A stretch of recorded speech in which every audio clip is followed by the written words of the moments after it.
This was a massive spot to be in for such a young talent, to have a sold-out crowd completely behind her, down at points. Jimmy, how did she do it? I mean, look, she's a fan favorite, obviously. Everywhere she goes, she has the Philippines cheering for her. They seem to travel to all the tournaments. 60 minutes, that's all the time Alex Eala had between heartbreak and redemption.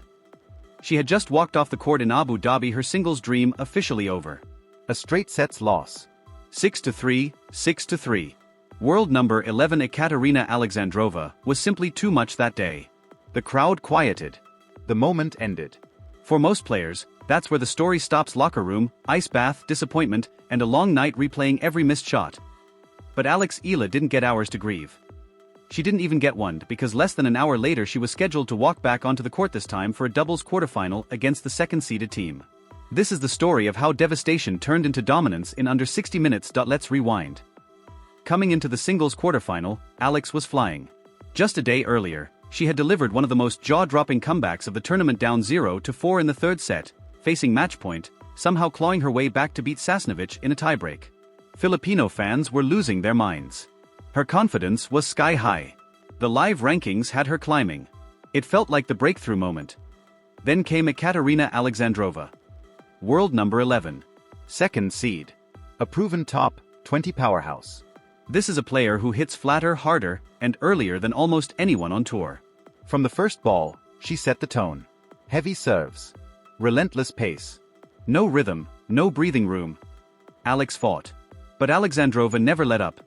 First set, 6-3. Second set, 6-3. Singles run over. And make no mistake, this loss hurts.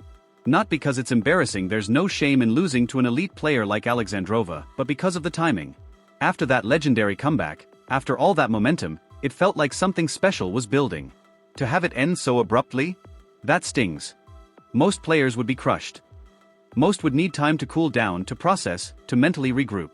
That's the normal human response when your tournament dreams die on court. Alex Eala didn't have that luxury. Because while the singles crowd was still filing out, the doubles schedule was ticking. Less than 60 minutes after that loss, Alex and her partner Janice Tien, the unseeded pair, were called back onto the court to face the second seeds Jiang Xinyu and Cristina Buxa. Two experienced doubles specialists. Higher ranked. More established. The mental challenge here is enormous. You're disappointed. Emotionally drained. Physically tired. Your singles run is done. The rankings points you were dreaming about? Gone. And now you're supposed to flip a switch, lock in, and play sharp aggressive doubles against one of the best teams in the draw. This is where most athletes break. Alex Eala didn't. When Alex and Janice stepped onto that doubles court, there was no hesitation. No hangover from the singles loss. No visible frustration. From the first few games, they played free, fast, and fearless. They broke early. The movement was sharp. The communication was clean. Alex was hunting at the net, redirecting pace, playing with purpose. Janice was rock solid from the baseline. The second seeds were tested immediately, and they cracked. First set 6-3. Let that sink in. Less than an hour after singles heartbreak, Alex Eala was winning again. This wasn't just a doubles match. This was a masterclass in mental resilience. Proof that champions don't let one loss poison the rest of their day. They reset. They refocus. And they respond. Abu Dhabi tried to break her. Instead, Alex Eala turned pain into fuel and punched her ticket to the semifinals. Now this is where it really gets interesting. Because Jiang Xinyu and Cristina Buxa aren't newcomers. They're veterans. They've been in these moments before. They know how to adjust, how to absorb pressure, how to fight their way back into matches. Going into the second set, you're thinking, okay, this is where it tightens up. This is where the second seeds push back. But the Seers never give them the chance. Alex Eala and Janice Tien stay on the gas. They keep attacking returns, keep moving forward, keep executing the exact same aggressive game plan that shocked everyone in the first set. No hesitation. No nerves. Just confident, fearless doubles tennis. And once again, the scoreboard tells the story. Second set, 6-3. Same score. Same statement, that's not just a win, that's domination. The second-seeded team is out, and the Seers are through to the semifinals. Think about that moment for Alex. Barely an hour earlier, she was walking off the singles court after a painful loss. Now she's smiling, celebrating, and very much alive in this tournament. When you step back and look at what Alex and Janice have done in this doubles draw, it's honestly wild. In round 1, they took down Leylah Fernandez, a French Open doubles finalist, and Kristina Mladenovic, a 6-time Grand Slam doubles champion. They did it in 3 sets, handing one of the most decorated doubles players in the world an early exit. That alone was one of the biggest upsets of the week. Then came the quarterfinals.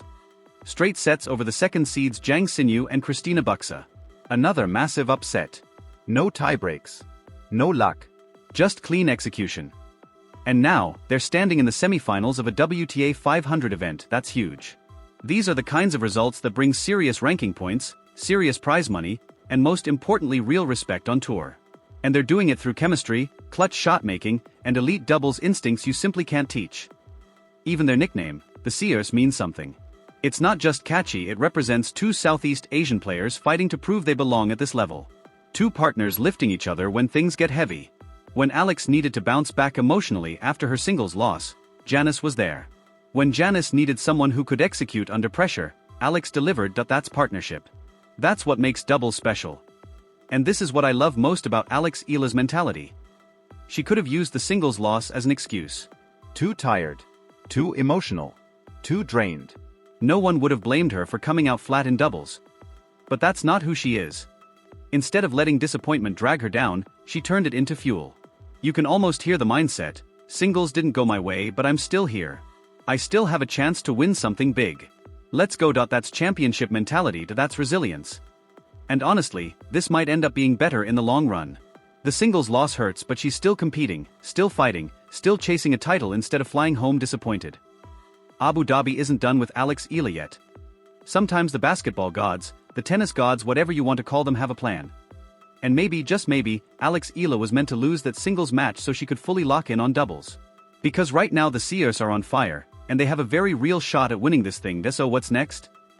The semifinals that we don't even have the exact matchup yet, but honestly, it doesn't matter. After what we just witnessed, bouncing back from singles heartbreak in under an hour and knocking out the second seeds, I'm not betting against them. The momentum is real. The chemistry is undeniable. And most importantly, Alex has proven something huge. She can compartmentalize. She can take a tough loss, put it in a box, shut the lid, and come back with the same intensity and focus. That's a superpower in professional sports. If they win the semifinals, they're in the final of a WTA 500 event. That's massive. That's career-defining territory. And even if the run ends there, making the semifinals of a tournament this big is already a success story, especially considering who they've beaten to get here.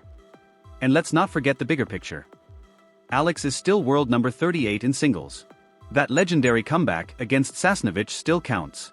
Saving match point. Winning from 0 to 4 down in the third. Climbing 7 spots in the rankings. None of that disappears because of one loss to a world number 11. Losing to Alexandrova doesn't erase the progress, it just highlights the next level she needs to reach.